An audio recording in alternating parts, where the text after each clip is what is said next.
Sida, dari sini pencerahan bersemi. Assalamualaikum warahmatullahi wabarakatuh. Perkenalkan, nama saya Raditya Putra Izana, NIM 2410201027 dari program studi Teknik Elektro di KB1. Di sini saya akan menjelaskan mengapa energi terbarukan dianggap lebih ramah lingkungan.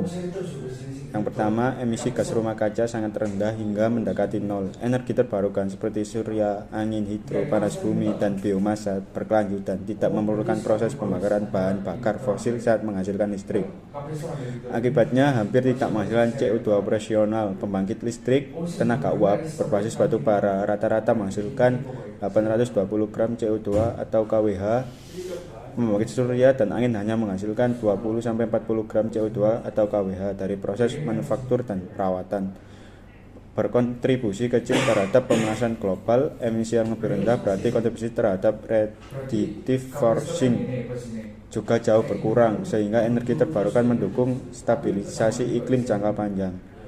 Yang kedua, minim polusi udara dan tidak menghasilkan limbah beracun. Energi fosil menghasilkan berbagai polutan berbahaya bagi lingkungan dan kesehatan manusia. Merkuri terutama dari pembakaran batu bara atau energi terbarukan tidak melakukan proses pembakaran sehingga hampir tidak menghasilkan polutan kimia berbahaya. Yang ketiga, dampak ekologis lebih rendah dan sumbernya berkelanjutan. Energi terbarukan berasal dari proses alam yang tersedia, matahari, angin, gravitasi air, panas bumi, dan biomasa terbarukan. Tidak memerlukan penambahan destruktif. Energi fosil membutuhkan penambangan batu bara, pengeboran minyak, fracking gas bumi. Proses ini menimbulkan kerusakan habitat, deforestasi, pencemaran tanah dan air, serta risiko kecelakaan industri. Energi terbarukan terutama surya dan angin memiliki jajak lahan dan ekologis yang lebih kecil, tidak menyebabkan prinsip sumber daya. Nah, untuk soal nomor 2, sebutkan dan jelaskan tantangan utama dalam pengembangan energi terbarukan di Indonesia. Yang pertama, infrastruktur dan teknologi yang belum memadai. Indonesia masih menghadapi keterbatasan dalam infrastruktur pendukung energi terbarukan seperti jaringan transmisi, sistem penyimpanan energi, serta peralatan teknologi yang efisien. Untuk penjelasannya, jaringan listrik belum merata. Banyak potensi energi terbarukan berada di daerah terpencil, misalnya angin di NTT, hidro di Papua. Sementara jaringan transmisi PLN belum mencapai area tersebut. Hal ini membuat pemanfaatannya sulit dan mahal.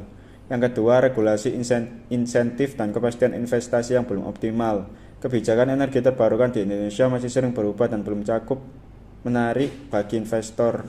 Untuk penjelasannya, proses perizinan yang rumit dan panjang. Pembangunan proyek PLTS atau PLTA membutuhkan banyak izin dari berbagai lembaga yang memperlambat investasi dan menambah biaya. Yang ketiga, pemutaran turbin oleh tenaga air. Ujung penstock terhubung langsung ke turbin air. Air yang keluar dengan tekanan tinggi akan merebak blade turbin dan membuatnya berputar. Energi yang terjadi, energi kinetik air, energi mekanik, atau putaran turbin. Jenis turbin seperti Pelton, Francis, Kaplan dipilih sesuai tinggi jatuhan air atau head dan debit air. Yang keempat, turbin menggerakkan generator. Poros turbin terhubung langsung ke generator saat poros berputar. Rotor generator ikut berputar. Medan magnet di dalam generator bergerak. Berdasarkan prinsip induksi elektromagnetik, terbentuk arus listrik dalam kumparan stator. Ini adalah proses utama mengkonversi energi mekanik menjadi energi listrik. Yang kelima, energi listrik disalurkan ke jaringan. Listrik dari generator biasanya masih berupa tegangan menengah melalui transformator. Tegangan dinaikkan agar dapat dikirim jarak jauh melalui jaringan transmisi, mengurangi rugi-rugi daya. Listrik kemudian masuk ke jaringan PLN untuk disalurkan ke konsumen. Prinsip kerja utama pembangkit listrik tenaga air. Prinsip utama PLTA adalah mengubah energi potensial air menjadi energi listrik melalui serangkaian konversi energi. Di sini ada tahap 1 sampai dengan tahap 5. Yang tahap pertama, penyimpanan energi potensial air dikumpulkan di sebuah waduk atau reservoir di belakang bendungan. Tingkat ketinggian air waduk disebut head.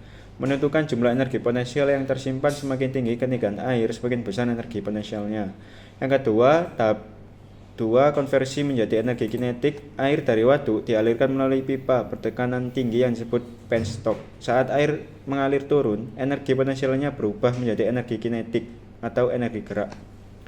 Tahap 3, konversi menjadi energi mekanik. Aliran air berkecepatan tinggi dari penstock menghantam bilah-bilah turbin. Energi kinetik air diubah menjadi energi mekanik yang berupa putaran pada poros turbin.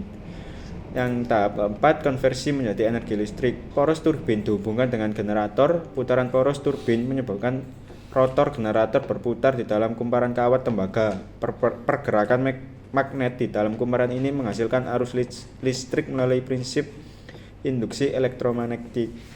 Tahap kelima, transformasi dan transmisi listrik. Listrik yang dihasilkan oleh generator biasanya memiliki tegangan menengah untuk pengiriman jarak jauh yang efisien.